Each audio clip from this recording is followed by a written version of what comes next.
잠깐만요. 예, 예, 저희 그 민평화 고향 네트워크, 미니 만드는 평화 고향 네트워크라는 이름으로 지난 7월에 지금 이렇게 네트워크 형태로 구성이 되어 있고요. 이것은 단체라기보다는 고향 지역 사회 속에서 그 평화를 그 시민사회 속에 같이 찾아가면서 고향 지역의 평화 문화를 확산시켜낼 수 있는 일들을 같이 공유하고 서로 협력할 수 있는 과제들을 같이 그 만들어가기 위해서 네트워크로 이렇게 그 만들어져 있습니다. 여기에 단체로 지금 현재 참여하고 있는 데는 그 YMCA, YWCA, 금정골 그리고 평화누리 등등 해서 이렇게 단체들이 회원 단체라기보다는 같이 이제 활동하는 그 협력하기 위한 그 협의체처럼 이렇게 모여 있고요. 7월 달에 4차에 걸쳐서 그 포럼을 그 매주 한 번씩 진행을 했었고, 이번 달 11월부터 이제 원래 포럼 형태로 고향 지역의 평화 이슈 또는 이제 그 고향 지역 사회 속에서 시민사회 운동을 만들어가는 데 있어서 주요하게 화두로 같이 논의해드리는 사안들에 대해서 그 포럼 형태로 이렇게 좀 같이 지혜를 구하고 공부하는 시간을 좀 만들기로 했었습니다. 그래서 지난 7월 포럼 이후에 첫 번째 11월 달에 첫 번째 진행되어지는 것들 그 주제로 청년 사회의 정치적 문맥과 시민 사회라는 주제를 가지고 우리 그 나들목 일산교회 시민사회 팀장님이시기도 하고 고향 여성민우회 이사님이시기도 한 정민경 선생님의 발표 한 대략 한 10분 내지 15분 정도의 발표가 있을 것 같고요. 그리고 그 발표 이후에 발표 내용과 그리고 또 이러한 그 주제와 관련해서 참여자들이 다양한 그 의견과 토론들을 이렇게 해나갈 수 있는 집담회 형태의 운영이 되겠습니다.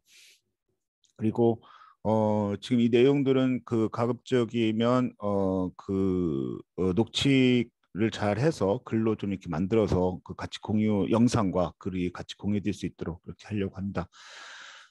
지금 시작하면서 그 참여해주신 인사 나눔 이후에 참여해주신 분이 계신데 우리 오연숙 그 저희 고향 YMCA 이사장님 참여해주셨는데요. 아까 잠깐 서로 인사 나눔 했는데 그 같이 소개 인사 나눔 부탁드리겠습니다. 네, 오연숙입니다. 반갑습니다. 예. 예, 감사합니다. 오늘 첫 5차긴 한데 10월 이제 매월 진행되어지는 걸로 보면 10월 첫 번째입니다. 근데 YMCA 이사장님, YWCA 회장님, 그리고 우리 고향 지역 그 시민사회단체 연대 고이지성 국장님 등등 해서 많은 분들이 참여해 주셔서 좋은 토론이 될 것 같습니다. 그러면 우리 그 정민경 선생님 발표 부탁드리겠습니다. 네. 우선 발표 시작하기 전에 제가 그냥 간략하게 PT로 진행할 거여서 화면 공유를 먼저 하도록 하겠습니다.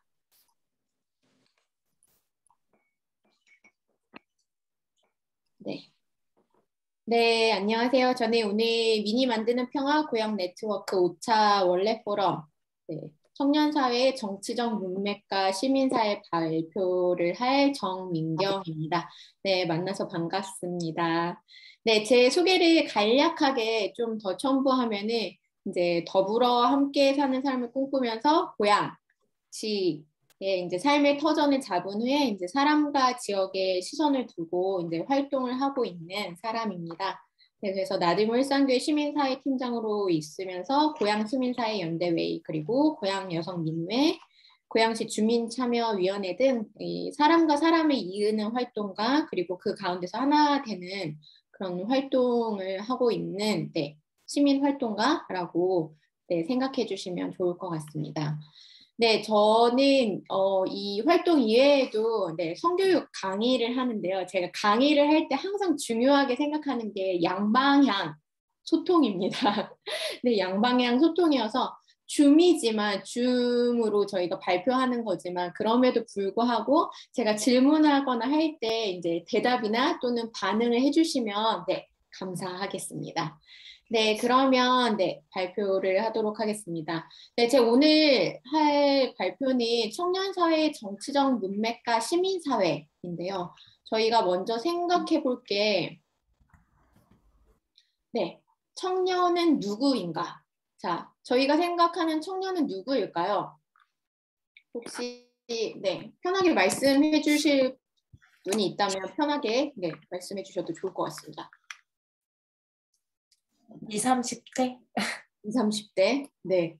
그쵸? 보통 우리가 생각하는 청년은 20, 30대이죠. 그래서 생각하면은 우선 처음에 생각할 수 있는 게 저희가 밀레니얼 세대를 생각할 수 있습니다. 밀레니얼 세대는 1980년대 초반에서 2000년대 초반 사이에 출생한 사람들을 밀레니얼 세대라고 하죠. 그리고 그 다음 세대를 우리가 Z 세대라고 하죠. 그래서 Z 세대는 1990년대 중반부터 2000년대 초반 사이에 출생한 세대를 Z 세대라고 하고 이 세대를 합쳐서 저희가 MZ 세대라고 합니다.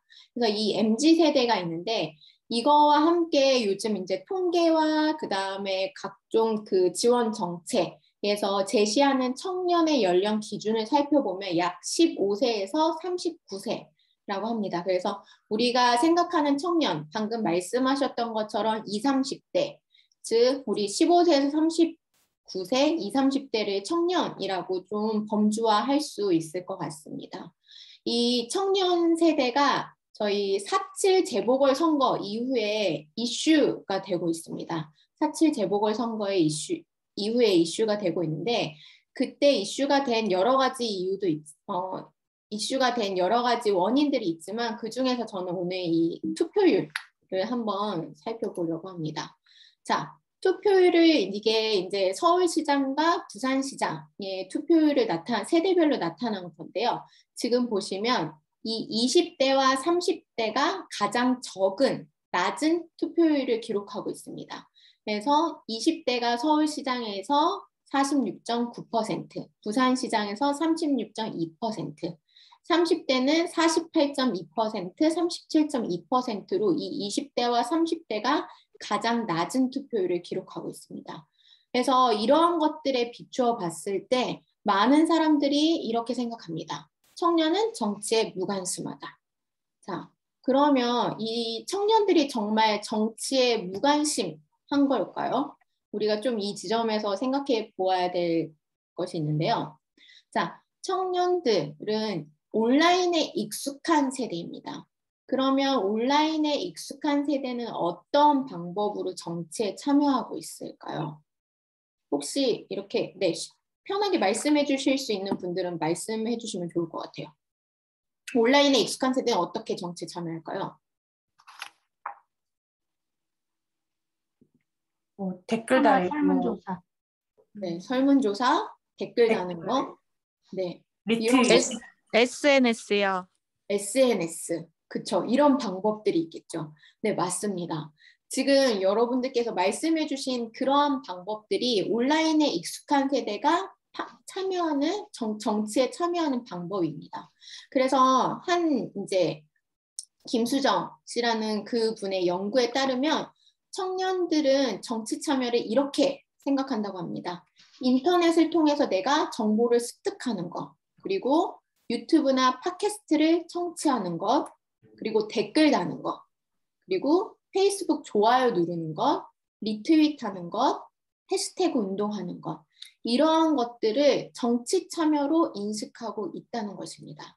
즉 기존에 우리가 생각했던 정당 활동이나 집회에 참여하거나 투표에 참여하는 것에 우리가 비춰본다면 청년들은 정치에 무관심하고 정치에 참여를 하고 있지 않는 것처럼 보이죠.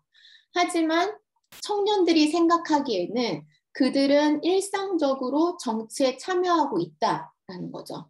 즉 다시 말해서 온라인은 굉장히 더 쉽고 빠르고 효과적으로 그들이 정치에 참여할 수 있는 방법이기 때문에 기존 정치의 문법과는 다른 방식으로 정치 참여를 우리는 활발하게 하고 있다라는 것이 청년들의 생각인 겁니다. 그러면 이렇게 활발하게 일상적으로 정치에 참여하고 있는 그 청년들이 관심을 두는 사안은 무엇일까요? 혹시 뭘지 또 자유롭게 한번 얘기해 볼까요? 청년들이 관심 있는 거. 네, 내 집 마련이요. 내 집 마련. 그렇죠? 내 집 마련. 또 뭐가 있을까요? 일자리나 노동. 일자리나 노동. 네. 공정 이슈. 공정 이슈.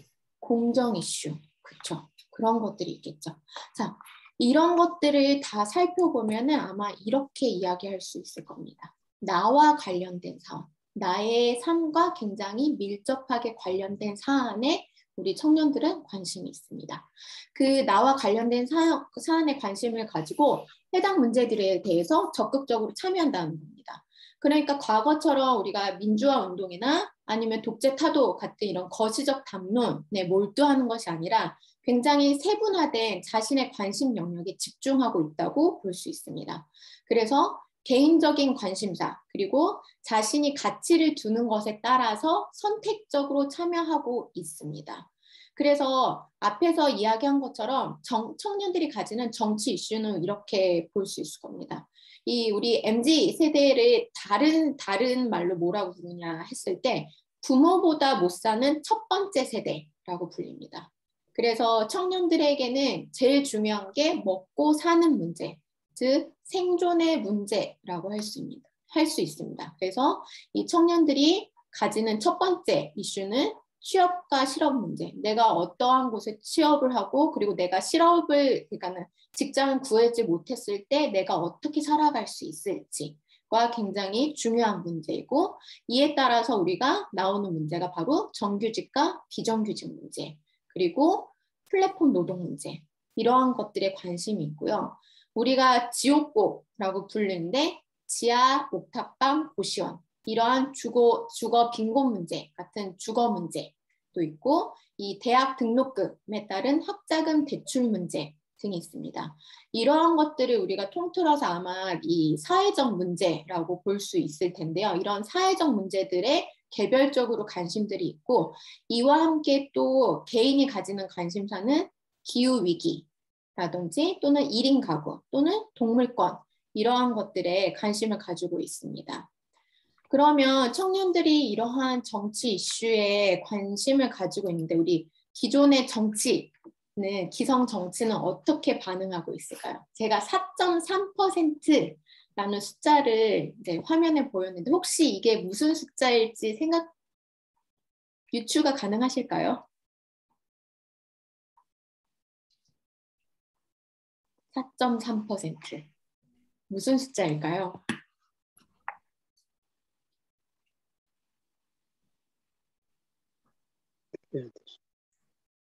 네. 이 4.3%는 21대 총선 결과 구성된 국회에서 20대, 30대 의원의 총 비율이 4.3%입니다. 즉 지금 그 당시 20대, 30대 의원은 총 13명이었습니다. 자, 그러면 33.8% 이 숫자는 뭘까요?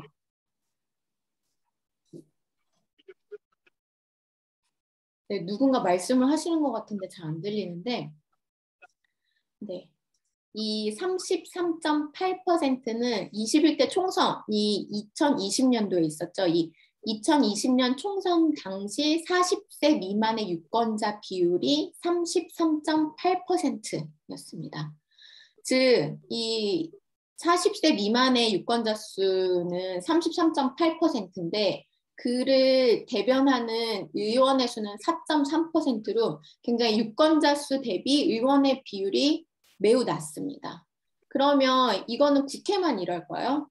지방의회도 거의 비슷합니다. 그래서 광역과 기초의회 모두 이곳 4.3%보다는 조금 넘지만 네, 거의 비슷한 비율을 보이고 있습니다. 즉 국회와 지방의회에서 이 청년이 과소대표되고 있는 현실을 극단적으로 보여주는 게 이 수치라고 생각이 됩니다.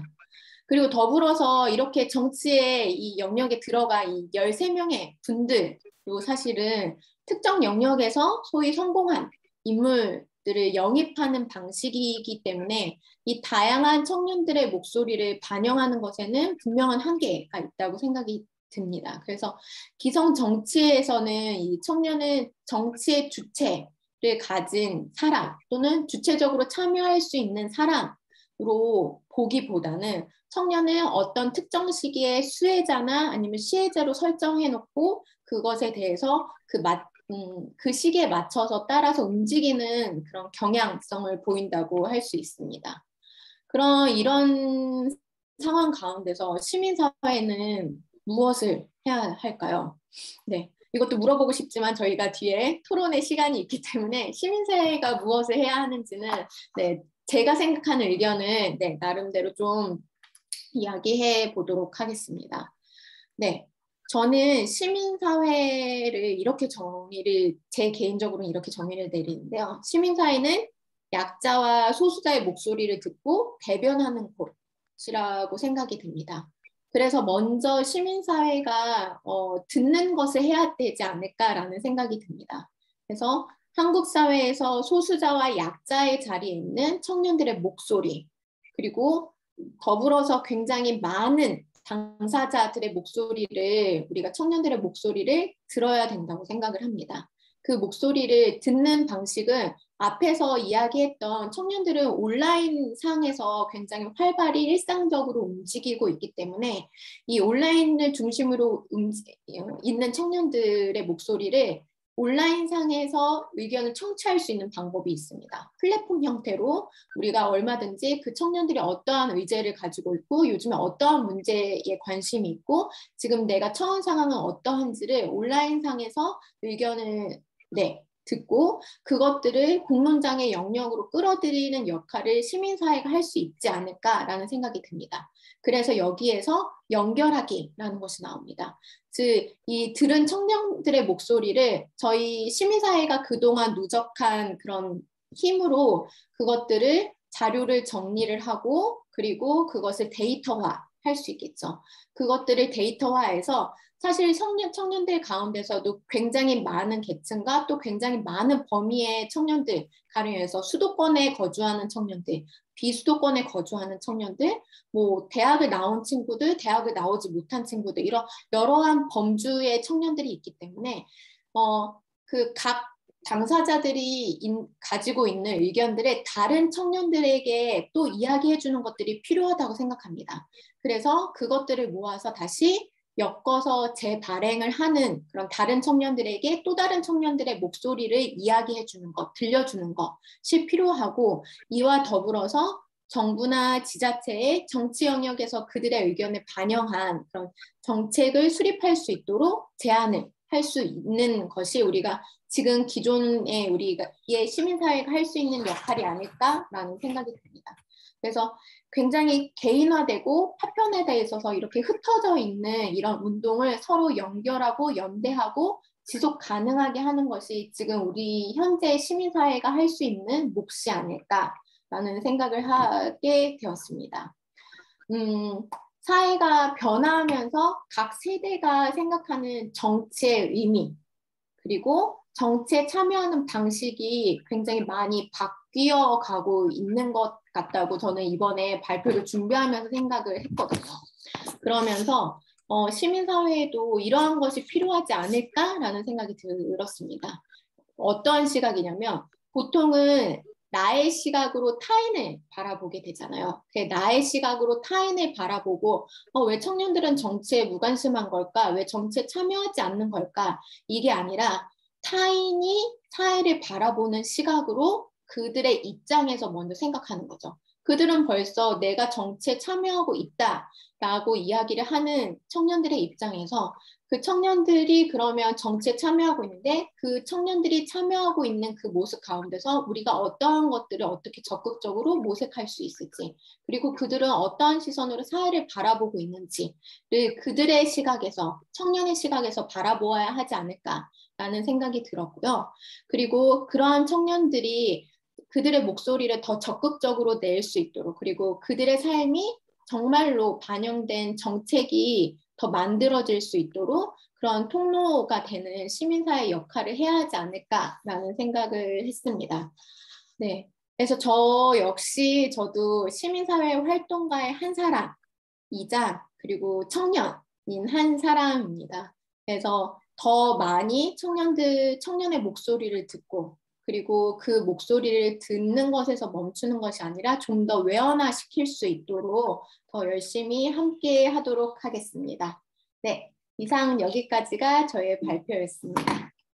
네, 예, 감사합니다. 감사합니다. 예, 우리 같이 그 박수 한번 부탁드리겠습니다. 예. 우리 정민경 선생님께서 그 청년들에 대한 상황을 투표율에 대한 분석을 통해서 청년들이 갖고 있는 정치적 관심을 갖고 있는 정치적 사안, 그리고 정치 이슈, 그리고 이에 반응하는 기성세대 정치에 대한 평가, 그리고 이런 상황 속에서 시민사회는 무엇을 할 것인가, 이렇게 좀 카테고리를 나눠서 발표를 해주셨습니다. 좀 이렇게 지금은 크게 세 가지로 좀 여러분들이 같이 토론 지혜를 모아주시면 좋겠는데요. 발표 내용에 대해서 첫 번째로 질의가 있을 수 있겠고요. 두 번째로는 발표 내용에 대한 의견이 있을 수 있겠고요. 그리고 세 번째로는 같이 이 발표 내용 속에 포함되어 있는 내용을 포함해서 그 외에 청년 사회에 대한 같이 공동으로 한번 토론해봤으면 좋겠다라는 이슈가 있을 수 있을 것 같습니다. 이 세 가지에 대해서 같이 이렇게 말씀을 좀 주시면 좋겠고요. 그 중에 뭐 하나였든 세 개 다였든 간에 참여하신 분들의 의견을 좀 이렇게 나눠주시면 좋을 것 같습니다. 이 내용들을 좀 준비하는 시간을 좀 가지시면서 아마 아까 시작하기 전에 전체적으로 좀 인사 나눔을 했었는데 그 이후에 들어오신 분들 중에 비디오를 켜고 계신 분들 중에 두 분이 인사 나눔을 못 하신 것 같은데요. 우리 안미선 선생님하고 이진아 선생님 간단하게 본인 소개해 주시면 감사하겠습니다. 이분들 소개가 끝나면 지금 말씀드렸던 대로 발표 내용에 대한 질의 또는 의견 또는 오늘 같이 공동으로 같이 좀 토론을 해봤으면 좋겠다라는 이슈에 대해서 이렇게 말씀을 주시면 되는데 손을 들고 이렇게 말씀을 좀 주시면 되겠습니다. 그럼 먼저 우리 안미선 선생님 먼저 간단히 소개 부탁드리겠습니다. 네, 반갑습니다. 늦어서 죄송하고요. 저는 고양시병 장애 이동권 특별위원장을 맡고 있습니다. 안미선이고요.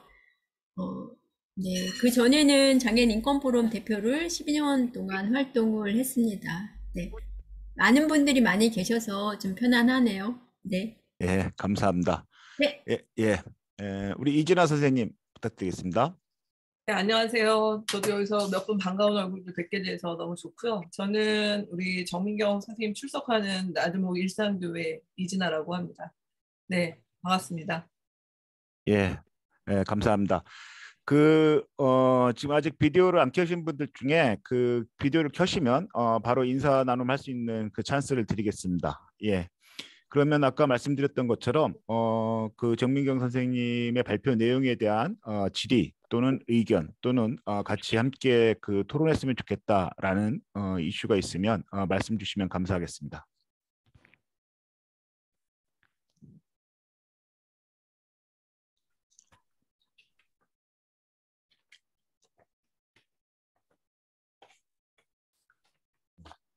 네, 제가 손 들고 네. 예.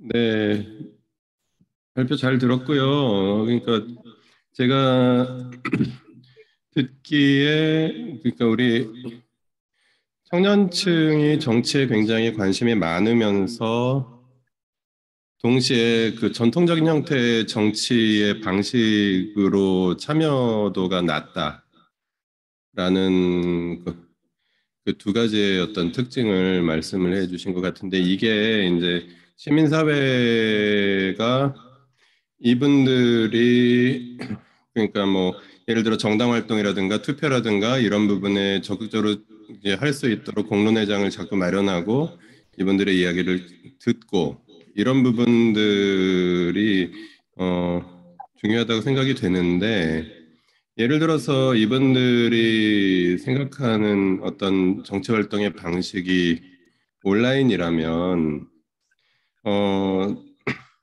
정치 자체가 온라인화 되는 방식은 없을까? 그렇다면 이분들이 굉장히 정치에 활발하게 참여하고 있는 것들을 뭐 그대로 받아낼 수 있을 것 같은데요. 예를 들어서 뭐 요즘에 각 정당은 어떤 투표 같은 것도 온라인으로 하기도 하고 뭐 그렇게 되는데 뭐 예를 들어서 뭐 지방선거라든가 대통령 선거라든가 국회의원 선거라든가 이런 부분에서도 어떤 그런 기술들이 도입되고 그래서 그러면 청년들 보고 전통적인 방식으로 굳이 와라 하지 않아도 그냥 정치가 청년들한테 갈 수 있는 하나의 방법이 되지 않을까 하는데, 제가 정명현 선생님 그 공부해 오신 그 발걸음을 보면은 처음에 정치학도가 아니라 그 자연과학도였다고 알고 있는데, 뭐 그런 면에서 약간 더 어떤 과학기술 쪽으로도 연결을 해서 좀 생각해 보실 수도 있지 않을까 하는 생각도 들었습니다. 이상입니다. 예, 감사합니다. 좀 코멘트 성격의 내용들은 나중에 우리 정민경 선생님이 좀 모아서 같이 이제 한꺼번에 응답을 좀 주시면 감사하겠고요. 또 혹시 다른 분 말씀 주시면 감사하겠습니다. 네, 고희전 선생님. 오늘 한겨레 신문에 나온 대선 관련된 여론조사, 뭐 설문조사 결과를 봤더니 실제로 20대 남성과 여성들 사이에서도 의제에 관련된 이제 인식 차이가 좀 뚜렷하게 나타난 것 같은데, 20대 여성들은 주요한 이슈 중에 기후변화를 20% 이상을 꼽았는데 20대 남성들은 한 9%밖에 꼽지 않았더라고요. 근데 뭐 청년들 사이에서도 성별 간의 관심 문제가 다를 수도 있겠고, 청년들 뭐 성별이 아니더라도 계급이든 여러 가지 상황에 따라서 의제가 좀 다를 수 있는데, 예를 들면 뭐 동물권도 그렇고 성평등 페미니즘 문제도 그렇고, 확실히 저는 이 20, 30대들이 좀 관심 있는 의제가 좀 폭넓어진다고 생각을 하고 있는데, 전통 뭐 기존의 정치권에서도 그렇고 시민사회에서도 이 영역을 좀 담아내지 못하는 측면은 여전히 있다는 생각이 들어서, 네, 뭐 말씀하신 부분처럼 이게 사실 정치권에서 청년 할당제가 도입이 됐지만 그게 실현이 되지 않고 있잖아요. 그래서 뭐 여러 가지 고민이 드는 것 같아요. 정치권은 정치권대로 과제가 있겠지만 시민사회도 역시 현재 시민사회 진영이 굉장히 좀 자원이 없고 어렵다 보니까 청년들과 함께 할 수 있는 활동을 좀 기획해내지 못하는 부분도 여전히 있는 것 같고, 목소리를 낼 수 있는 공간을 만들지 못하고 있는 게 사실인 것 같아서, 네, 오늘 발표하신 내용에 굉장히 공감하면서, 그리고 시민사회도 좀 의제를 다양화하는 방향으로 활동할 수 있으면 좋겠다는 생각 드려봅니다. 예, 감사합니다. 이 부분도 이제 다른 분들 혹시 서로 이렇게 질의 겸 토론할 때 다른 의견이 있거나 좀 보충해야 되는 내용들이 있으면 좀 이렇게 한번 전체적으로 한숨에 이렇게 대화를 나눈 다음에 토론할 수 있는 기회를 좀 드리겠습니다. 지금 대화 나눔 중에 영문으로 돼 있어서 우리 손창호 선생님 이렇게 되어 있는 것 같은데요. 전체적으로 같이 이제 소개하고 인사 잠깐 했는데요. 우리 선생님 소개 말씀 잠깐 해주시면 감사하겠습니다. 네, 너무 늦게 들어와서 죄송합니다. 퇴근하고 바로 들어왔는데요. 예, 나들목 일상교회에 소속되어 있는 손창우 장가연 부부입니다. 예, 함께 좀 참여하면서 들으면서 참여할 수 있도록 하겠습니다. 예, 감사합니다. 예, 그리고 우리 두 분 선생님 말씀에 이어서 또 질의 또는 의견, 발표에 대한 의견 또는 같이 함께 생각해봤으면 좋겠다라는 주제가 있으면 말씀 주시면 감사하겠습니다.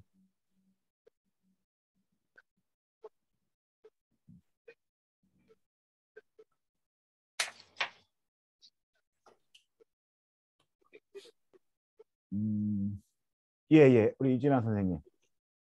네. 그렇게 하고 잠깐만요. 그리고 저희들 민평화 고향넷의 포럼을 할 때 참여하자 하시는 분들 보면 다 사회적 직함이 있고 역할이 있는데요. 저희들은 그렇게 명칭을 호칭하지 않고 다 서로 참여해서 같이 배운다라는 취지에서 다 그냥 선생님으로 일괄되게 호칭하고 있는 거 이해해 주시면 감사하겠습니다. 예, 이진아 선생님 말씀 부탁드리겠습니다.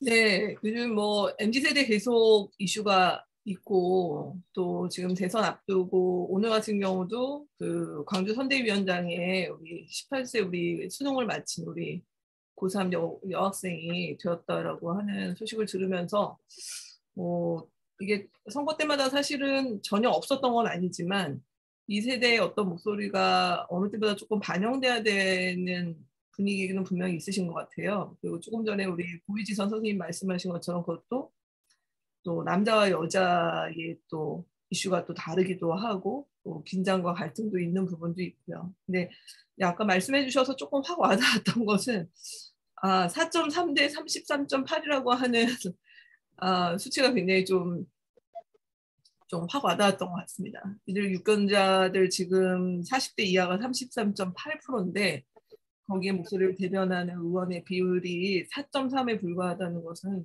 문제가 있고 여전히 정치권은 이 나이 많은 586, 그 이정의 기성세대들의 그 장이 되다 보니까 이런 불균형이 여전하구나라고 하는 걸 좀 보게 된 것 같아서 이런 부분을 훨씬 조금 글쎄요, 이런 우리 수치로 보이는 것들이 아무래도 좀 사람들에게 각인되기 훨씬 좀 강렬해서 그럴까요?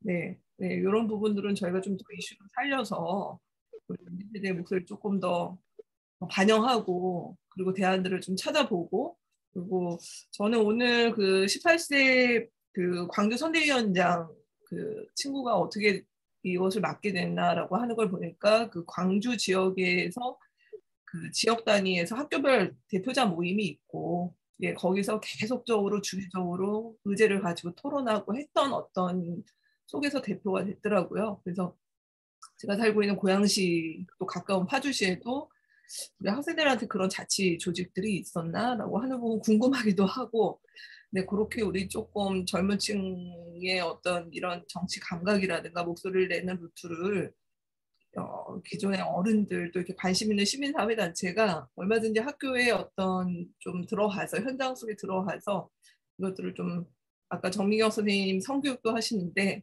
이런 부분들에 대해서 노동이라든가 아니면 정치 참여라든가 라고 하는 부분들은 좀 교육적으로 접근해야 될 필요도 있지 않을까 하는 생각도 좀 해봤습니다.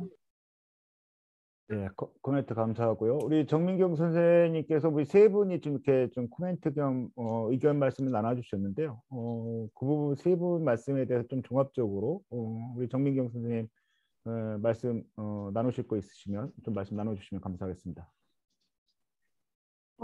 세 분이 나눠주신 거에 저도 굉장히 공감하고요. 그리고 이제 제가 마지막에 그 시민사회가 했으면 하는 그러니까 했으면 하는 활동도 이들을 오프라인 공론장으로 모이게 하는 것도 굉장히 중요하지만 온라인상에서 일상적으로 정치를 하고 있는 이들의 의견을 온라인상에서 모으는 작업도 굉장히 중요하다라고 생각을 하거든요. 그래서 가령 예를 들어서 이번에 이제 경선을 하면서도 예전의 정통적인 방식은 모여서 이제 투표를 하거나 또는 전화를 하는 방식이었는데 이번에 경선 과정에서는 온라인 투표를 진행을 하였습니다.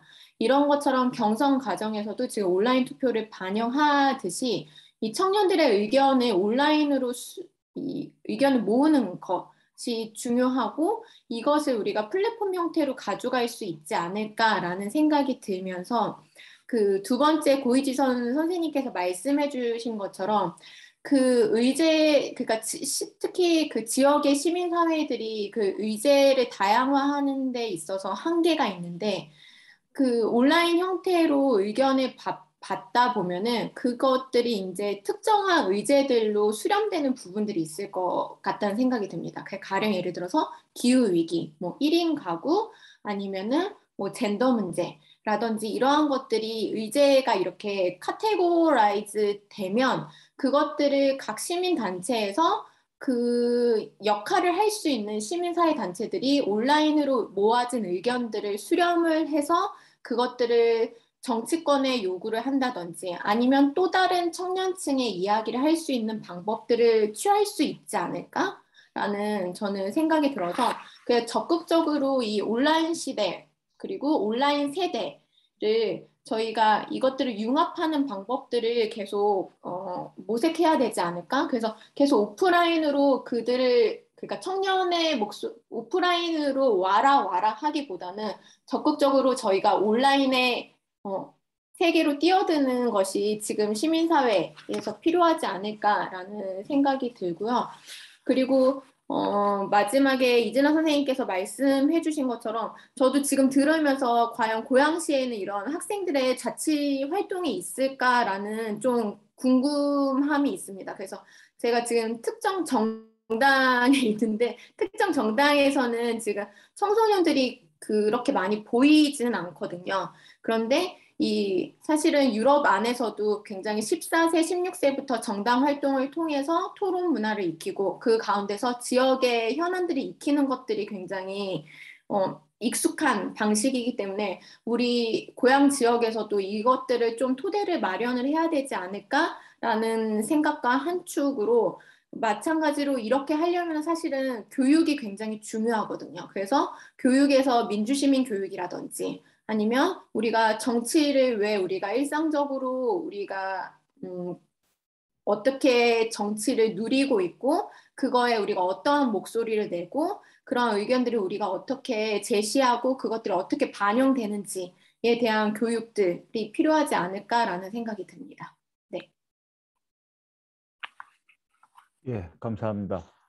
그리고 또 다른 분 또 좀 이렇게 말씀 나눠주실 분 계시면 같이 말씀 나눠주시면 감사하겠습니다. 제가 준비하면서 우리 정민경 선생님 그 페이퍼를 좀 먼저 볼 수 있는 기회가 있었는데요. 우리 정민경 선생님 발표문은 우리 여기 줌 단톡방에 올려놨습니다. 그래서 혹시 필요하신 분들은 자료를 내려받기 하셔가지고 봐주시면 감사하겠습니다. 그 자료를 이렇게 먼저 보면서 좀 이렇게 정민경 선생님한테 좀 여쭤보고 싶었던 주제들이 몇 가지가 있었는데요. 그 중에 이제 첫 번째로 질문드리고 싶은 게 그리고 같이 한번 좀 같이 토론도 좀 한번 해봤으면 좋겠다라고 생각했던 게 지금 청년 세대를 이렇게 세대론으로 이렇게 구분하는 것이 의미가 있는가에 대한 문제입니다. 그러니까 언제부턴가 이게 소위 88 세대 이렇게 이야기 되어지면 88만 원이라는 책자를 내면서 누군가 그 뒤로 이제 청년들을 구분하는 청년 담론을 얘기할 때 항상 그때 특징적으로 세대론을 이렇게 만들어내고 세대를 만들어낸 사람들이 유행처럼 뭔가 이렇게 소비를 하고 했던 경험들이 있는데요. 이게 그런 세대 담론이라는 것이 정치적으로 사회적으로 이렇게 변화의 관점, 실천적 관점을 봤을 때 유효성이 있는가에 대한 문제가 하나 이렇게 좀 여쭤보고 싶고요. 이런 세대 담론에 입각해서 사실은 2000년대 중반 이후에 한 10여 년 전이죠. 10여 년 전에는 청년운동 진영에서 당사자 운동이라는 표현을 많이 사용했었죠. 근데 이제 지금 지나고 나서 보면 사실 당사자 운동론에 대한 평가가 제대로 이루어지지 않은 채 지금 그 당사자 운동이라는 표현 자체가 그렇게 한 10여 년 전에 비하면 이런 표현 자체가 상당히 좀 이렇게 사라진 듯한 느낌이 있습니다. 그래서 제가 지금 여쭤보고 싶은 핵심은 세대 담론에 대한 정치적 유효성과 이 당사자 운동론에 대한 평가를 어떻게 하시는지에 대한 문제 하나 하고요. 또 하나는 이게 청년 문제를 말씀하시면서 이제 같이 대화를 나누어 주셨던 분들도 이제 공통적으로 얘기하는 것이 청년 문제와 관련해 크게 세 축으로 말씀을 해주신 것 같습니다. 하나는 기성 정치권이 됐든 기성 사회가 됐든 기성 사회라는 것을 그 청년 세대하고 좀 구분하면서 좀 이렇게 그러니까 기성 세대 기성 사회의 어떤 객관화된 피동적 주체로 청년을 설정해 놓고 이 청년들이 기성 사회에 어떻게 참여하면 어떻게 참여를 시킬 것인가에 대한 참여의 문제 또는 이 청년들의 이해관계를 반영하는 정책의 문제를 이렇게 좀 주요 카테고리로 말씀을 주시는 것 같다는 느낌이 듭니다. 저는 그러면 결국은 그럼 청년이라는 게 한국 사회에서 보면 한국 사회뿐만 아니라 어떤 사회 공동체에서 보면 이렇게 그 피동적 주체로서 설정되어져야 되는 이게 대상 또는 영역인가에 대한 문제인 것 같습니다. 그래서 청년의 문제를 이렇게 그 참여 문제나 대단히 이것도 중요하죠. 참여의 문제나 정책의 문제 영역에서도 대단히 이 카테고리가 중요한데 이게 청년의 문제를 얘기할 수 있는 핵심 카테고리 주제일까에 대한 문제에 대한 약간의 의구심이 있습니다. 그리고 예, 일단 이 두 가지 사안에 대한 그 좀 정민경 선생님 의견을 좀 듣고 싶습니다. 좀 다른 분들 좀 토론 주제 그 질의나 그 의견들을 좀 준비해 주시면 감사하겠습니다. 예. 네, 우선 그 이윤희 선생님께서 말씀해 주신 의견에 대해서 다른 분들의 생각을 먼저 좀 들어보고 싶거든요. 네. 예. 혹시 다른 분들 말씀 좀 이런 주제에 대해서 말씀 나누실 기회가 있으면 같이 나눠주시면 감사하겠고요. 다른 이슈여도 상관없습니다. 이렇게 그 다른 토론 주제여도 같이 또 좀 정리해서 좀 토론을 해가면 되니까요. 예, 편하게 말씀 나눠주시면 감사하겠습니다.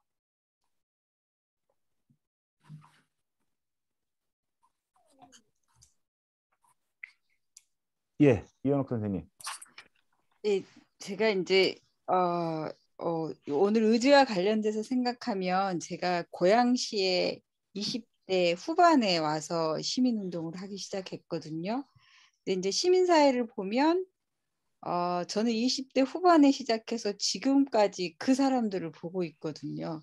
그래서 이제 초기의 시민사회 운동이 모든 영역을 한 단체에서 다뤘다면 지금의 시민사회 운동은 각 의제를 주제별로 하면서 단체들이 구성이 되어 있거든요. 근데 그 단체들의 구성원이 지금 이제 우리가 토론하는 우리들만 봐도 청년이 하나도 없는 것 같거든요.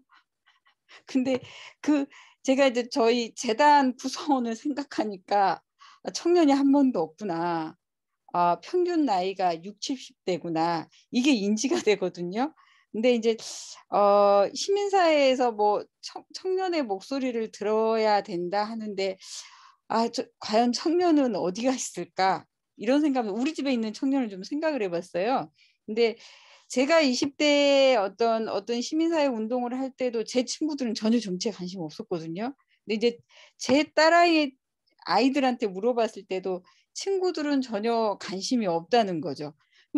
저 때도 거의 관심이 없었던 것 같은데 지금도 관심이 없는 부분은 같지 않나 이런 생각이 들면서 하나 이제 하는 게 저희 때는 어떤 공동체가 함께 나누자라는 어떤 그런 의식이 가능했던 것 같은데 문재인 정부 초기 때 비정규직을 정규직화라는 거를 뭐 얘기하면서 인천공항 사태가 벌어진 걸 봤을 때 그때 저는 처음으로 청년하고 저하고의 어떤 사고의 괴리를 가장 크게 느꼈던 것 같아요.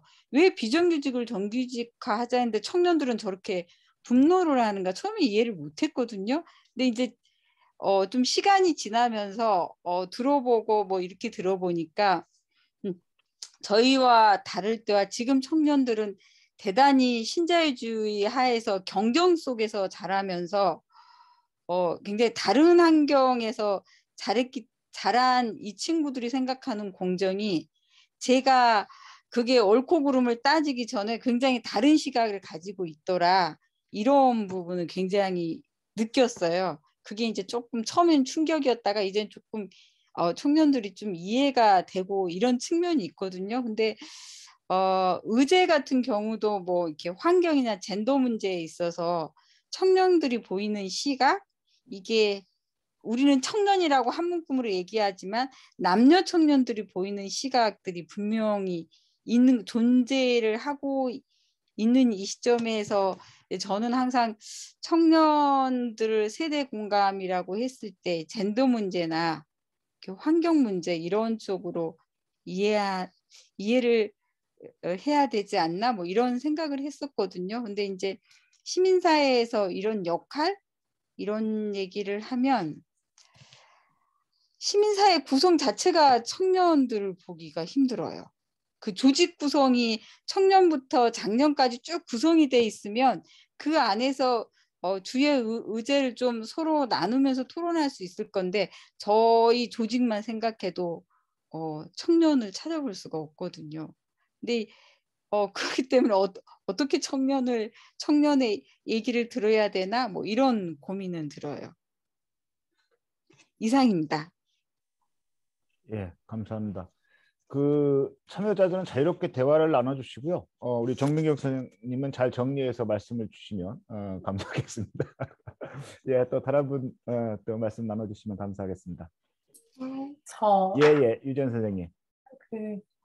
그 시민단체 평균 연령이 70대라고 한 건 너무 놀랍고요. 저도 고양시의 다른 시민사회 단체에 지금 3년째 있는데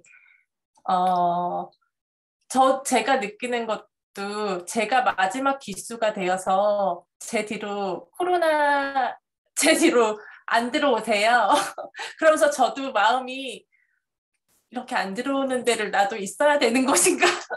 나는 이제 발을 빼야 되는 것인가? 계속 붙어 있어야 되는 것인가? 약간 고민되는 지점이 있기도 하는데요.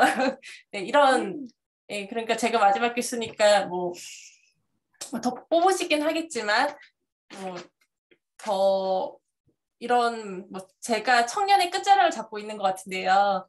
이런 사람들의 마음도 좀 잘 붙잡아야 되지 않을까? 그나마 있는 청년들도 라는 생각이 조금 말씀해 주시는 거 이현우 선생님 해주시는 거 하면서 생각이 하나 났고요. 아까 정경 선생님 발표해 주실 때 좀 그 투표율 보면서 재보선 투표율 보면서 조금 왜 그렇지 했던 게 뭐였더라? 그 처음에 18세랑 19세 때는 투표율이 상당히 높더라고요. 그러다 20대에 확 떨어지더라고요. 그러니까 처음에는 모르겠어요. 처음에 자기가 처음 갖게 된 투표권에 대해서 주장하고 싶은 그런 게 있던지 아니면 호기심이 생겼던지 그럴 수 있어서 일단 적극적으로 투표를 한다는 게 적극적인 권리 행사잖아요. 근데 일단 했는데 그 뒤에 확 떨어지는 이 투표율을 잡는 무언가가 있어야 되지 않을까. 그러니까 그 18세, 19세 때는 확 했다가 왜 확 떨어지는가. 그걸 유지하면 되는 거 아닌가? 라는 생각이 좀 들어서 어떻게 생각하시는 건지 왜 확 떨어지는 것에 대해서 뭐가 있을까라고 한번 좀 생각하신 게 있는지 좀 궁금했습니다. 예, 그러면 다른 분들도 준비하는 시간 숨고르게 하면서 우리 정민경 선생님 말씀 부탁드리겠습니다. 네, 우선 이윤희 선생님께서 말씀하신 세대로 구분하는 것이 의미가 있는가라는 질문에 대해서는 저희가 지금 내년 대선을 바라보면서도 세대별로 이렇게 구분 짓는 것들이 있거든요. 이 세대별 특성이 확실히 그러니까 확실하다기보다는 어느 정도 나타나는 영역들이 있습니다. 그래서 40, 50대는 좀 더 진보적이라던가 아니면 60, 70대 이상은 좀 보수적이라던가 이런 성향들이 있고요. 그 가운데서 이제 청년 세대를 청년으로 구분 짓는 이유. 근데 이 청년이 이슈화가 되는 것이 사실 2021년에만 나타난 것은 아니거든요. 청년을 특징 지어서 생각했던 세대가 언제인지 혹시 기억나시는 세대가 있나요? 네. 청년을 나타내는 용어 중에 민주화 세대도 있을 거고, 그 다음에 X세대 있을 거고, 요즘에 많이 사용하는 MZ세대, 이러한 용어들이 있는데요. 이 청년이 가지는 이 청년 세대 또는 청년들이 가지는 특징은 어쩌면 이제 이건 제 개인적인 의견인데 사회 흐름의 변화를 가장 극명하게 보여주는 것이 청년 세대가 아닐까. 그래서 이 청년 세대를 항상 뭔가 사회에서 이렇게 카테고리화해서 그것들을 반영하고 지금 사회가 이렇게 변화하고 있어를 대표적으로 보여주는 세대 청년층이 아닐까라는 생각이 들고요. 그래서 항상 이 모든 것들을 다 명확하게 이렇게 구분지어서 명확하게 분류할 수는 없죠. 하지만 큰 틀 안에서 분류할 수 있는 그런 특징들이 있을 때 분류하는 것이 아닐까라는 생각이 들고요. 그러면서 이어지는 질문이 당사자 운동성에 대한 것이었는데 사실 이 부분에 대해서는 저도 항상 고민이 많은 지점입니다. 왜냐하면은 이 사람이 사는 방식과 그 다음에 가지고 있는 가치관은 굉장히 다양화되어 있기 때문에 우리가 앞에서 말한 것처럼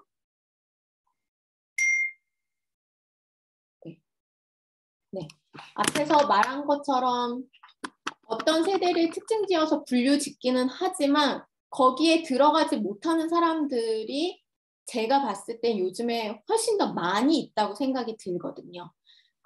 제가 이제 이 자료, 그러니까 발표를 준비하면서 봤던 거는 청년들이 목소리를 이렇게 내는 와중에 그 청년들의 목소리는 어쩌면 수도권에 사는 4년제 대학을 나온 사람들, 내 목소리만 지금 일견 외부화돼서 나오는 것이 아닐까라는 의견들도 굉장히 많이 있어요. 그래서 비수도권에 살고 있는, 대학을 나오지 않는, 또는 비정규직에 있는, 또는 실업 중에 있는 그런 사람들의 목소리가 들어가지 않은 것이 어쩌면 시민사회 또는 정책에 반영되지 않는 이런 것들의 문제가 아닐까라는 생각이 들면서 그래서 저는 더 많은 사람들의 의견을 들어야 된다.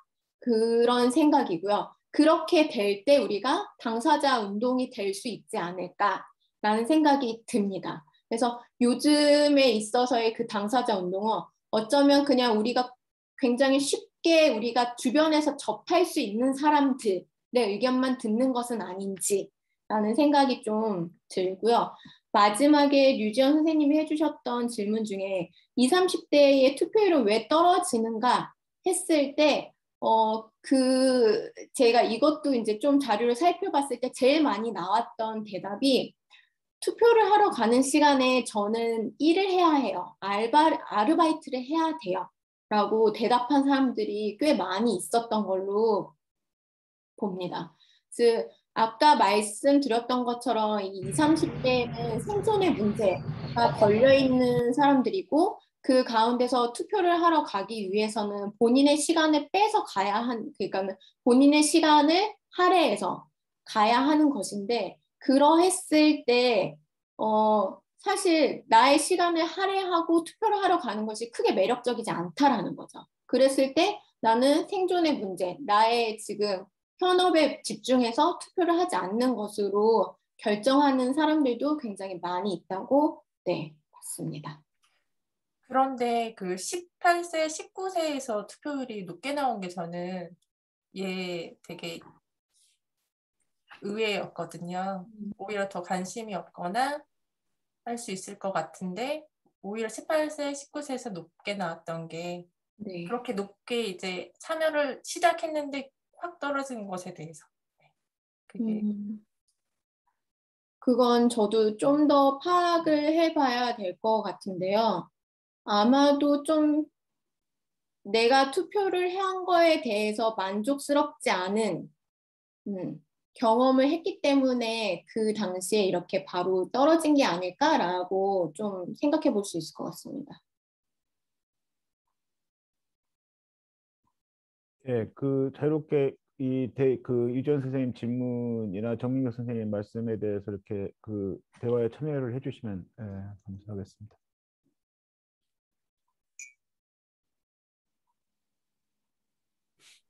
아까 유지연 선생님 말씀 중에 이제 유영석 선생님 말씀 주시죠. 제가 알기로 대부분의 20대, 30대는 18, 19세 때 투표를 한 적이 없어요. 18세 이상 투표가 2020년부터 시작이었기 때문에 이제 고등학생들과 고3 갓 졸업한 친구들이 투표율이 높은 거는 그것 자체로 사실이고 이제 그 전에 청소년기에 투표권이 없었던 20, 30대의 투표율은 좀 다른 문제인 것 같습니다.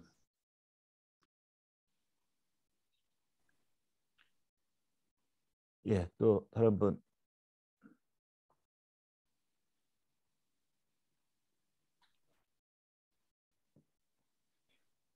이번에는 투표율이 좀 높을 것 같아요. 어떠세요? 이게 줌으로 이렇게 회의를 진행하다 보면 꼭 생방송 사고 나는 것 같아요. 이게 소리가 비면 뭔가 이렇게 사고 나는 것 같은 느낌이 들어서 그냥 드려본 질문입니다. 예, 우리 이진아 선생님하고 유지연 선생님 볼륨을 높이셨는데 우리 이진아 선생님 말씀 주시고 그다음에 유지연 선생님 말씀 주시는 걸로 하겠습니다. 예.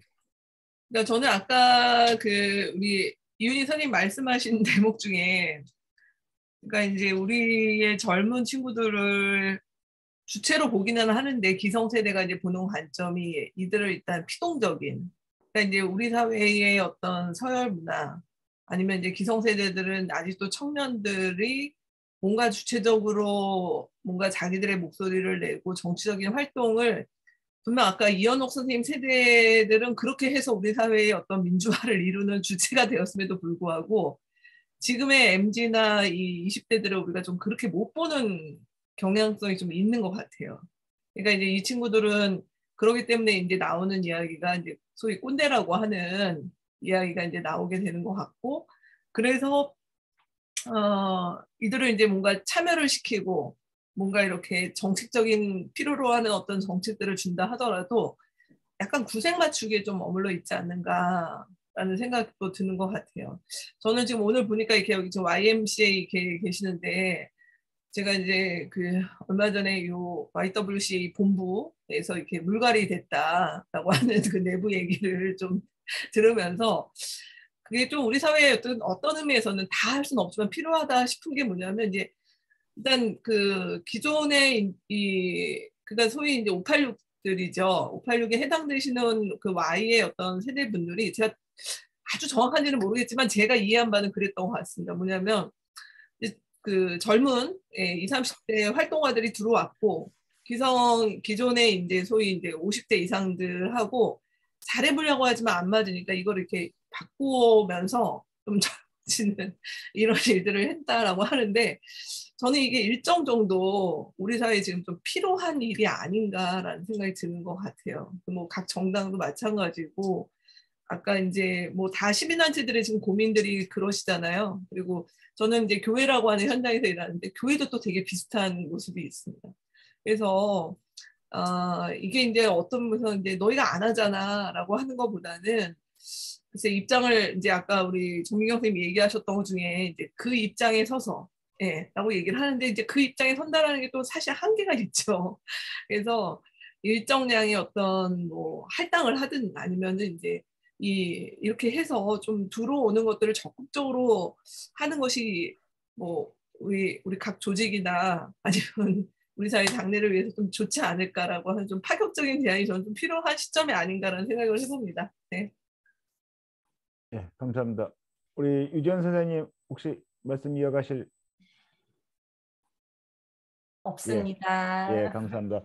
아마 이진아 선생님께서 말씀 주셨던 거가 이제 YWCA 연합회 같은 경우가 이제 이사회를 구성을 할 때 3분의 1, 30%에 해당하는 모금 반드시 이제 청년층에서 이렇게 의사결정 과정에 참여할 수 있도록 했다라는 취지로 일 거고요, 인 것 같습니다. 그리고 YM 같은 경우는 지금 15세 이상이면 이제 총연 투표권을 갖게끔 15세로 이제 투표권을 확장을 했고요. 그리고 이제 한국 Y 같은 경우는 아직 그렇게 YM 같은 경우 그렇게까지는 못 가고 있는데 일본 YM 같은 경우가 이제 한 4년 전부터 연맹 이사회 결정 구조로 50% 내지 60%를 이제 실제적인 청년들, 마음이 청년이 아니라 육신이 청년인 생물학적인 청년들이 의사결정을 할 수 있도록 아예 의사결정권을 주고 나머지 30, 40% 이제 어른들이 그거를 이렇게 서포팅할 수 있는 방식의 재원이라든가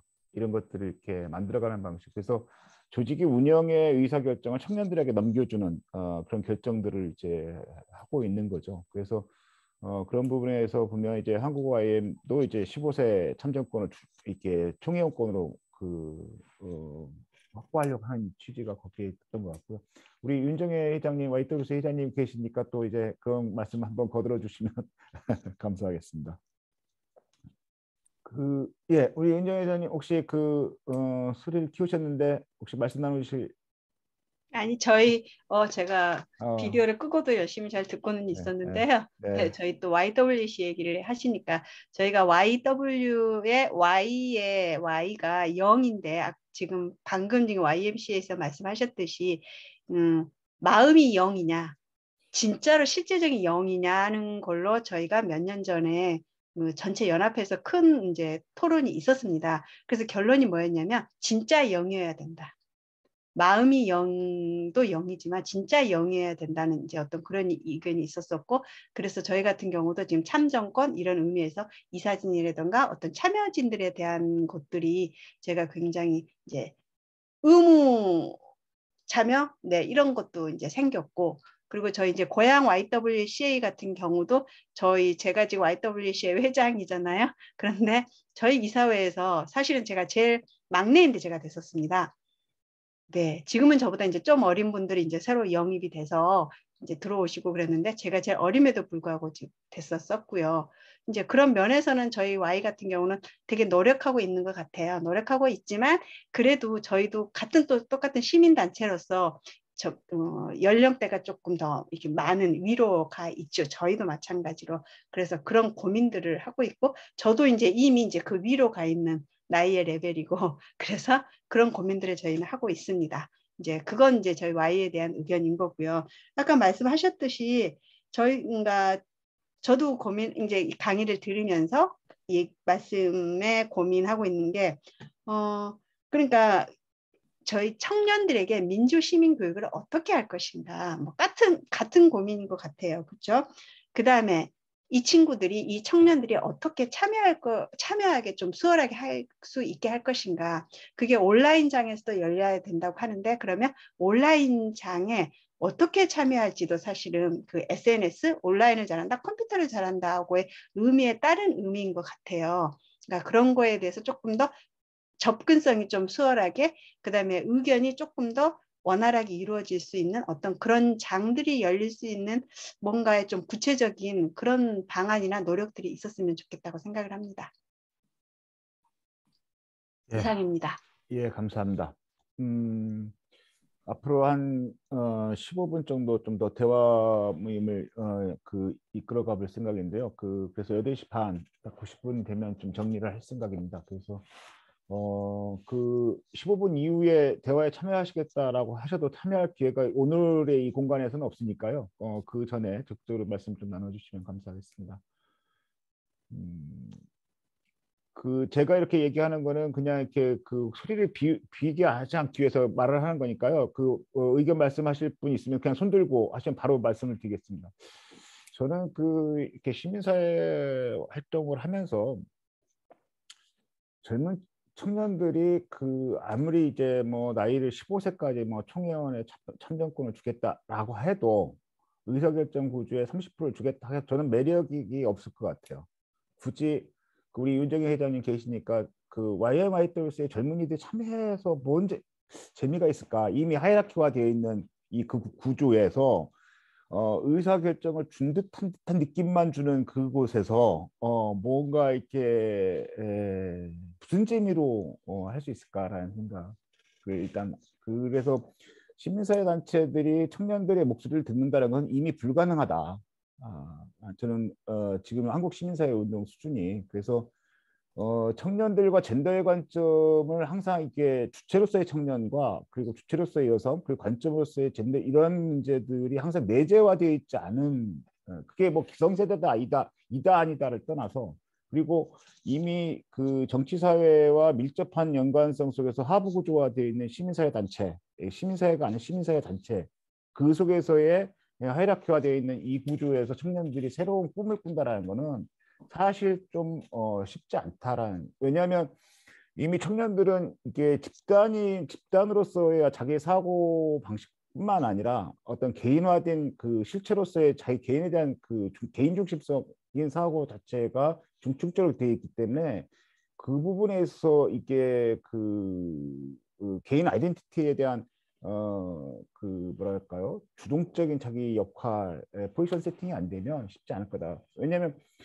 지금의 청년 문제도 사실은 노동의 일자리 문제라든가 문명 전환에 대한 문제, 생태적인 문제, 그리고 이게 뭐랄까요, 시장이 세계적으로 지구적으로 이렇게 일원화되어지고 단국화되어지면서 갖는 문제, 불평등의 문제, 이거는 사실 이게 어제 오늘의 문제가 아니라 계속 심화되어지는 현실이긴 합니다만 어제 오늘의 문제만은 아닌 거거든요. 그리고 지금의 40대, 50대들, 40대들이 가졌던 자기 청소년 시절의 문제이기도 하고 청년 시절의 문제이기도 하고요. 그런데 40대들이 진보적이다라고 얘기한 것도 저는 사실 그렇게 투표 성향으로는 진보적이 뭐 이게 뭐가 진보적인지는 모르겠습니다만 그렇게 진보와 보수로 구분하는 것 그런 잣대도 저는 좀 마땅치가 않다라는 솔직한 생각. 왜냐하면 한국 사회 진보라는 게 정확하게 뭐냐라는 부분도 좀 정리가 안 된 상태에서 어느 편을 들면 이게 그 진보고 어느 편을 들면 보수 이렇게 구분하는 것도 너무 이렇게 나이브한 우리의 사고가 아닐까 뭐 이런 생각이 좀 들고요. 그리고 손을 드셔야 됩니다. 그 10초만 더 얘기. 그리고 아까 유지연 선생님 말씀하신 청년의 끝자락 이런 표현을 썼는데 저도 그 유전 선생님하고 동년배인 것 같은데 저도 청년의 끝자락이라고 생각을 항상 갖고 살고 있고요. 살았고요. 그런데 누군가는 또 열심히 또 하시더라고요. 누군가 또 열심히 새로운 주체들이 형성이 돼서 또 하고 있고 그리고 사실은 여기 세대들을 참여하신 분들 보면 그 청년 시절에 그 대학을 다니셨던 분들 같은 경우 우굴탑을 쌓는다 뭐 이런 표현을 많이 썼잖아요. 그 집에 소를 몇 마리를 팔아야 대학을 다녔니 뭐 하면서 이제 출세할 수 있는 사회적인 포지션을 가질 수 있는 그 하나의 희망으로서 대학도 다니고 하셨던 분들인데 그분들이 사회운동을 시작하면서 스스로가 서로가 격려하면서 했던 표현 중에 많이 썼던 표현이 세상 결국은 창조적 소수다 뭐 이런 뭐 창조적 소수가 이렇게 사회 변화를 만들어간다 뭐 이런 표현들을 많이 썼는데 결국은 지금 청년들이 한국 시민사회라는 담론 안에 청년들이 주동이 돼서 자기들의 삶의 처지, 사회, 개인과 집단의 이 삶의 처지 상황들을 변화시켜 나가고자 하는 그럴 수 있는 공간 또는 여지 뭐 그런 것들이 여하이 어떻게 확보할 것이냐에 대한 문제인 것 같은데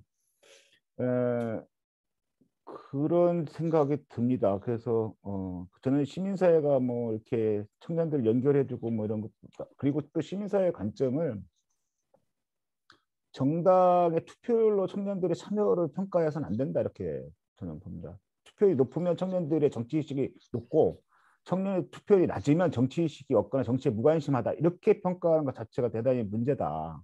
청년들은 어느 세대 어느 시기의 청년들이었든 간에 자기들의 삶과 사회 문제 공동체의 삶의 질서에 대해서 항상 고민하고 관심하고 그런데 그것을 어떻게 돌파할 것인가에 대한 돌파 방식의 차이가 있을 뿐이다 라는 생각이 드는 거고요. 그것이 특히나 이제 점차 가면서 개인적 특성들 개인 중심성이 더 강화되어지는 방식으로 나타나는 것 뿐이다라는 생각이 좀 드는데 그런 측면에서 이렇게 시민사회를 하나의 이렇게 브릿지로 해석할 것이 아니라 청년들의 브릿지로 해석할 것이 아니라 청년들 스스로가 자기 정치 공간을 만들어내는 거 청년들 스스로가 자기 삶을 자기 스스로가 자기 통제를 해간다랄까 자기 권력을 만들어가는 방식의 운동을 만들어내야 되지 않을까 뭐 그런 생각을 저는 개인적으로 많이 하고 있습니다.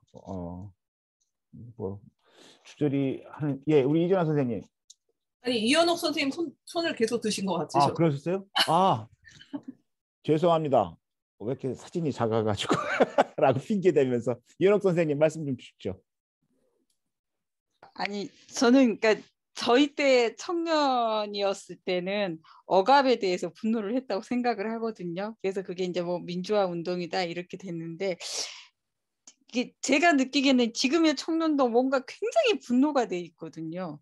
뭐가 화가 많이 나 있는데 제가 이제 걱정되는 부분은 그런 게 있더라고요. 화가 나면 이 분출을 약자한테 하는 경향이 강하거든요. 뭐 이제 저희가 2차 세계대전 그 독일을 예를 안 들어도 어떤 분노가 강했을 때 이 폭발 지점이 해결이 안 되면 약자로 향하는 지점이 있는데 그러기 때문에 지금의 이제 청년들이 이 분노를 어떻게 시민사회나 내지는 정치나 어떤 그런 방법을 통해서 해결이 되지 않으면 뭐 그 이주민이나 내지는 여성이나 이런 쪽으로 분노를 약자한테 표출을 하는 것 같아서 요렇게 분노하고 있는, 지금 청년이 분노하고 있는 이 사회에서 시민사회가 이 분노를 건강한 방식으로 해결하는 어떤 걸 해야 되지 않나, 이렇게 답 없는 얘기를 제가 하고 있습니다. 그런 생각은 듭니다. 요런 걸 정치 영역에서 담아내는 게 이제 투표를 통해서 뭔가 청년의 어떤 분노를 잠재울 수 있는 정책, 이런 걸 내야 되는 거 아닌가. 그게 아니면 시민사회라도 지금의 약자에 대해서 공격으로 가기 전에 뭔가 완화되는 어떤 모습을 가져야 되지 않나, 이런 생각이 듭니다. 이상입니다. 이 답 없는 얘기를 제가 하고 있습니다. 예, 감사합니다. 여기 답 있는 사람 아무도 없는 것 같아요. 있을 수도 없고. 우리 고이준 선생님. 예. 네, 제 주말에 그 고향 아람누리 갤러리에서 차별 없는 우리 동네 만들기 뭐 이런 전시회가 있어서 이제 다녀왔는데, 고양시에 있는 청년들이 모여서 그런 예술 관련된 작품들을 만들었고, 고양시에 있는 뭐 약구, 뭐 베이커리, 식당 뭐 등등 해서 휠체어 접근성이 얼마나 있는지, 그리고 채식을 얼마나 뭐 보장하고 있는지, 이런 등등 여러 가지 지점들을 확인해서 그런 동네 지도를 만들었더라고요. 저는 그 청년들의 관심사가 굉장히 다양하기 때문에 아까 이영 선생님 말씀하신 부분처럼 그런 공정이나 여러 가지 부분에 대한 분노를 가진 사람들도 있겠지만, 또 한편으로는 이런 차별금지법 제정이나 이런 부분에 대한 열망을 가진 청년들도 굉장히 많을 거라고 생각하고, 그게 저는 어느 정도 모여 있다는 생각은 들어요, 청년들이. 그러나 우리가 많이 접하지는 못하고 있어서 여전히 청년들에 대한 관심이나 주목을 할 필요는 있겠다. 그러니까 그 고양시만 해도 사실 전통적인 방식의 시민사회 단체 안에는 안 들어와 있지만, 공익활동이라는 이름으로 다양한 의제 중심으로 저는 프로젝트 활동을 하는 청년들은 있다고 생각하거든요. 아주 많지는 않지만. 그래서 이런 그러니까 전통적인 방식의 단체에 들어오는 거는 싫은 거죠, 이분들은. 그렇지만 활동은 하고 있고 사회 변화나 자신의 문제 해결을 위한 노력들을 하고 있다는 생각들은 들어서, 이 사람들이 어디에 모여 있는지, 어떤 관심사를 갖고 있는지 뭐 이런 주목을 시민사회에서는 할 수밖에 없지 않을까, 이런 생각하고 있습니다. 네.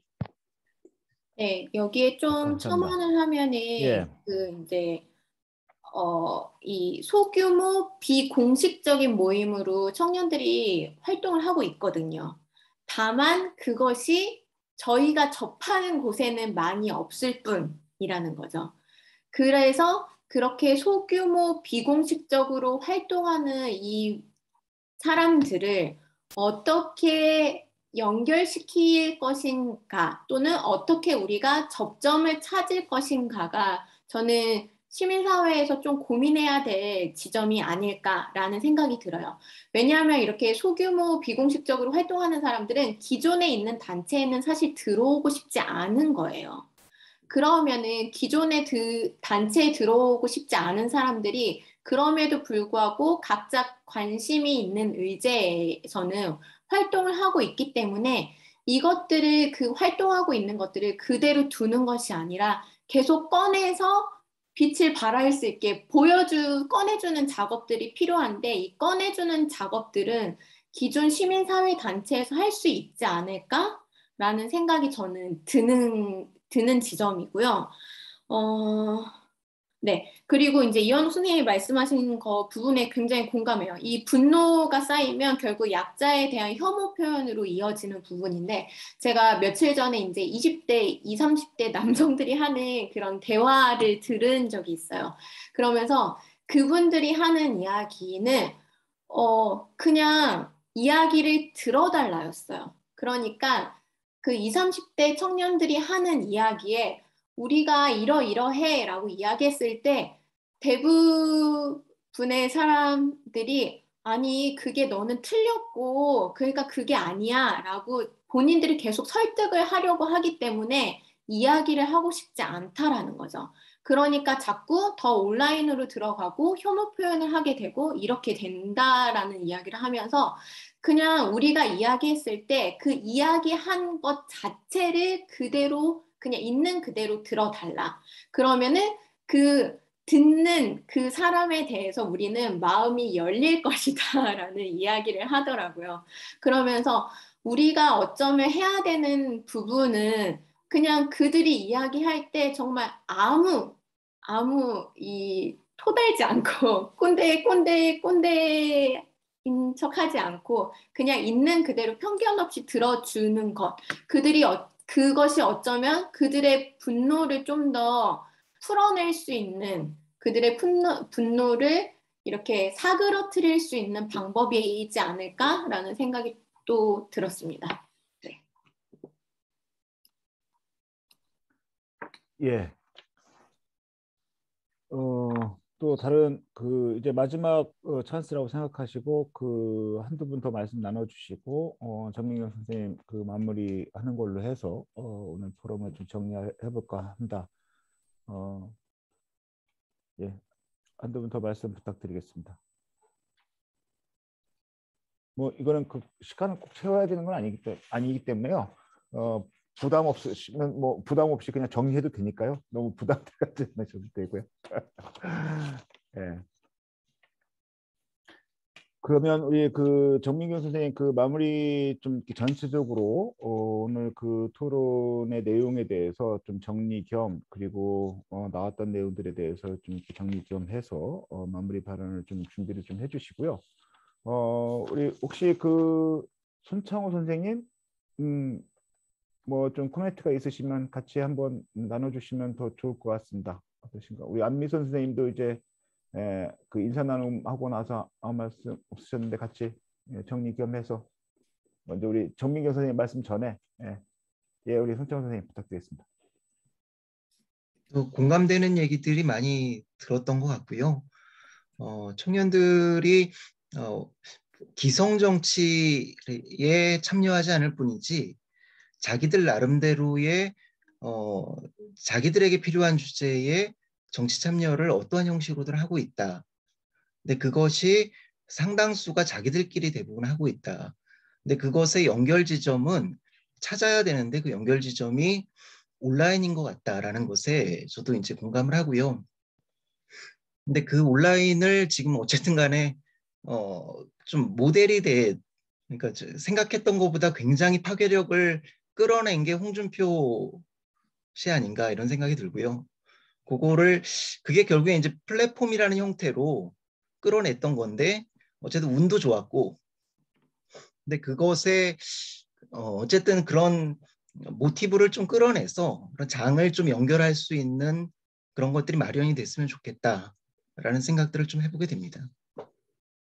예, 정민경 의원님 잘할 거라고 생각되고요. 예, 감사합니다. 예, 우리 혹시 안미선 선생님.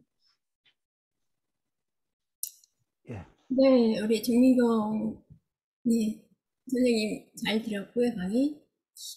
저도 고민을 좀 많은 분들 얘기 들으면서 해봤는데, 사실 정치에 참여를 한다는 거, 그러니까 정치적인 활동을 한다는 게 한편으로 보면 상당히 부담스럽거든요. 그건 그러니까 젊은 층들 아니어도 우리 장애인들도 마찬가지인데, 어떤 부분에서 선거철이 오면 장애인들을 독려할 때 선거에 꼭 참여해야 됩니다라고 말씀을 드리면 그분들이 상당히 부담스러워 하세요.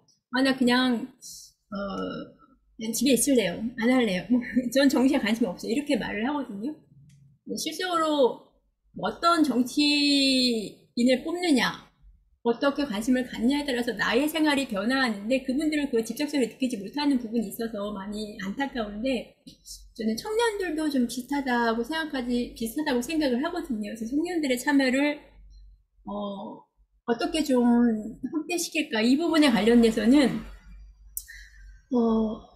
즐겁게 참여할 수 있는 거. 아까 온라인으로 댓글 달고 이러는 건 사실 댓글을 달면 그 밑에 또 댓글 또 달고 그 댓글에 또 댓글 달면서 본인들이 정치적인 활동을 하고 있다, 정치적인 참여를 하고 있다라고 좀 느끼는 거라고 생각을 하는데 거기에 재미가 있기 때문에 그렇거든요. 제가 주말에 오랜만에 호수공원을 나가봤는데 버스킹을 하고 있더라고요. 젊은 친구들이 고양시에서 이제 버스킹하는 할 수 있는 자격을 얻어서 오랜만에 버스킹을 하고 있던데 너무 즐거운 거예요. 정말 부담이 없이 남녀노소 거기 앞에서 같이 참여를 하는데 이것처럼 그 젊은 친구들한테 뭐랄까? 노래나 아니면 그 온라인상에서 할 수 있는 거, 그분들이 뭐 노래를 잘 못하더라도 노랫말을 만들 수 있는 걸 참여를 한다거나 이렇게 해서 그분들의 참여를 계속 좀 독려를 시켜서 자기가 참여를 했는데 어떤 결과물이 나왔어요. 그 결과물을 가지고 지금 버스킹을 하는 친구들이 노랫말을 만드는 거죠. 근데 그 노랫말을 만들면 오프라인에서 공연을 하고, 그럼 우리 지역에서 내가 만들었던 노랫말이 공연이 되네? 라고 하면 좀 더 참여를 하게 될 거잖아요. 이제 그렇게 되면 거기에서 이제 정치적인 자기가 참여했던 게 지역사회에 나타나는 게 이제 다른 분들한테 영향이 준다라는 그 참여를 통해서 변화를 경험할 수 있게 하는 거, 그게 굉장히 중요하지 않을까라는 생각을 해요. 그래서 어제 그 공연을 보면서 이게 오늘 강의 들으니까 그런 생각이 좀 들어서 말씀을 드렸고요. 어쨌든 온라인이든 오프라인이든 재밌는 게 중요한 것 같아요. 부담이 되는 거는 젊은 친구들 같은 경우는 특히 더 세상에 온 짐을 다 본인들이 짊어지고 있는 친구들한테 거기다 더 하나 돌멩이를 얹혀주는 것보다는 아까 정경 선생님 말씀하셨던 것처럼 잘 들어주는 것처럼 그 친구들이 여기 참여하면서 내가 기쁘다 느낄 수 있게 좀 가볍게 참여할 수 있는 부분에 대한 고민이 필요하다. 저도 정답 없는 말씀을 드리면서 오늘 의미 있는 시간, 의미 있는 강의 잘 들었습니다. 고맙습니다. 예, 감사합니다. 우리 정명경 선생님, 마무리 발언 부탁드리겠습니다. 저는 정치는 그러니까 일상이 정치라고 생각해요. 그러니까 나의 모든 삶이 정치인 거죠. 그렇게 생각했을 때 우리의 일상은 굉장히 무겁거나 어렵거나 하지 않잖아요. 우리의 일상은 즐거운 순간들도 있고 그 안에 유머도 있고 이렇게 가벼운 것들이 많이 있는데 정치를 너무 무겁게 생각하는 것이 아닌가라는 생각이 들기도 하면서 그러면 우리는 정치를 좀 더 가볍게 생각하면 사실 오히려 그 가볍게 생각하고 정치 이제 앞에서 안미 선생님께서 말씀해 주신 것처럼 정치를 유머나 놀이 또는 즐거운 것이다 라고 생각하면 거기에 접근할 수 있는 접근성은 훨씬 더 넓어질 거라고 생각이 들거든요. 그러면서 그와 동시에 그 청년이 가지는 그 특성을 반영한 것들, 가령 예를 들어서 온라인으로 즉각적으로 참여할 수 있고 또는 그들의 어려움과 힘듦을 그냥 들어주는 것, 그 자체로만으로도 사실 정치의 하나의 과정이라고 생각을 해요. 다만 그 가운데서 계속 청년이 정치에서는 소비되는 그런 하나의 카테고리였죠. 어떤 특정 시기, 가령 아마도 이 선거 시즌이 가장 많이 소비되는 시기겠죠. 그때 소비되는 그런 대상이 아니라 정말로 그 청년들의 주체성을 가지고 청년들이 활동할 수 있는 공간을 좀 더 적극적으로 만들어주고 그 안에서 그들 굉장히 다양화되고 다변화된 그런 청년들의 의제들 또 목소리들을 반영할 수 있는 그런 그 형태가 뭐 온라인 플랫폼이 되었던 어떠한 형태가 되었던 그런 공간과 그 다음에 형태를 만들어주는 것이 우리가 또 저도 이제 거의 청년의 범주에서 이제 왔다 갔다 경계에 있는데 그 사람들이 할 수 있는 역할이 아닐까라는 생각이 듭니다. 그러면서 시민사회는 저는 분명히 이 지점에서 역할을 해야 된다고 보거든요. 그래서 이 흩어져 있는 청년들을 어떻게 모으고 그 흩어져 있는 청년들의 목소리를 어떻게 띄워줄 수 있을지에 대한 모색은 답은 안 나와더라도 그럼에도 불구하고 계속 끊임없이 고민하고 이야기해야 되지 않을까 라는 생각이 들면서 오늘 사실 이 주제를 처음에 이윤희 선생님께 받았을 때 굉장히 어려웠어요. 네. 청년사회, 정치적 문맥과 시민사회. 굉장히 제가 다 관심 있는 주제였는데 이것들이 한 문장으로 합쳐놓으니까 굉장히 어려운 주제였거든요. 그럼에도 불구하고 이것을 준비하면서 저도 청년의 당사자이지만 좀 더 청년에 대해서 생각할 수 있었고 그리고 주체성을 가진 청년들이 어떠한 공간에서 어떻게 활동할 수 있을지 좀 생각할 수 있는 기회여서 굉장히 감사한 시간이었습니다. 네, 감사합니다. 예, 감사합니다. 말씀처럼 어려운 주제를 잘 소화해 주셔서 너무 감사하고요.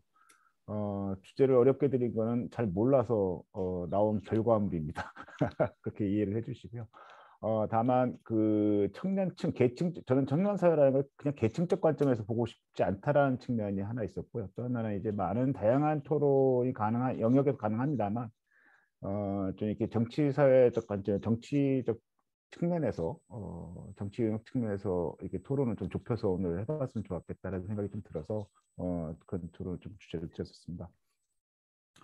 저는 여튼간에 이제 한국 시민사회, 한국 사회 관점에서 보면 청년 세대들이 그 동안에는 뭐 민족적 관점이나 일국적 관점에서 그 동안에 우리의 상상력을 많이 키워왔던 과정이 아니었나 싶습니다. 그래서 이제 뭐 우리나라의 민주주의라든가 통일이라든가 뭐 이런 대부분이 다 글로벌한 사회 속에서 시각에서 해석해야 되는 이슈들이 있긴 합니다만 여튼간에 일국적 관점에서 저희들이 생활을 사고나 상상력을 키워왔다면 지금의 청년들 젊은 세대들은 이런 일국적 틀에서 이렇게 벗어나서 글로벌한 시각에서 글로벌한 지구 시민 사회를 자기의 삶터로 해석하고 연결해가고 거기에서 자기의 공간들을 만들어 창출해 갈 수 있는 그런 과도기적 상황이 아닌가. 거기에서 갖는 여러 가지 다양한 좀 문화적 관점에서 보면 그런 측면이 있지 않은가 싶기도 하고요.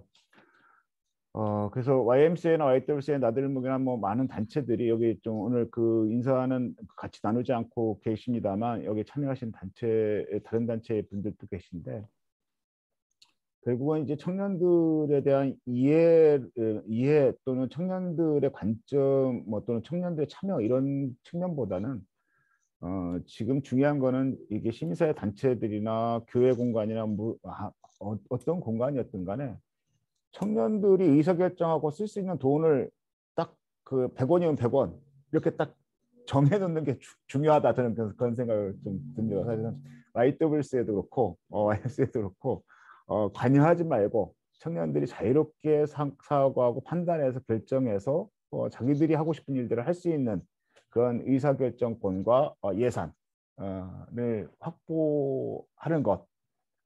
사실은 돈과 그런 공간을 만들어 놓지 않고 이렇게 청년 참여를 얘기한다는 것 자체가 대단히 좀 이렇게 뭐랄까요, 모양새만 갖추는 것 같다는 느낌을 갖게 되는 생각이 좀 하나 들었습니다. 그리고 이제 아까 우리 이진아 선생님 말씀하셨던 것처럼 우리 고향 지역 사회 속에서 그러면 청년 세력들이 청년 사회가 형성되고 있는가에 대한 문제에 대해서도 향후 또 탐구하고 같이 공동으로 탐구하고 협력할 수 있는 그런 계기가 됐으면 좋겠다라는 생각을 좀 가져봅니다. 잠깐, 네. 이거 준비하면서 하나 또 한 축에 있었던 제가 생각이 있었는데 잠깐 이야기 들으면서 생각이 났는데 이 청년인데 20, 30대라고 할게요. 20, 30대 분들 중에 이 활동을 하고 싶지만 생존의 문제가 걸려있기 때문에 활동을 못하는 사람들도 사실 굉장히 많이 있어요. 네. 그래서 자본이 있어야지 사업을 할 수 있지만 그거와 별개로 사업은 할 수 있지만 사업을 하면서 그 사람도 생존을 해야 하는 거잖아요. 근데 생존의 문제가 해결되지 않기 때문에 어쩔 수 없이 생계의 문제로 노동을 하는 사람들도 굉장히 많이 있거든요. 그래서 저는 이 부분에 대한 것도 우리가 함께 항상 생각하고 있어야 된다라는 것을 말씀드리고 싶습니다. 감사합니다.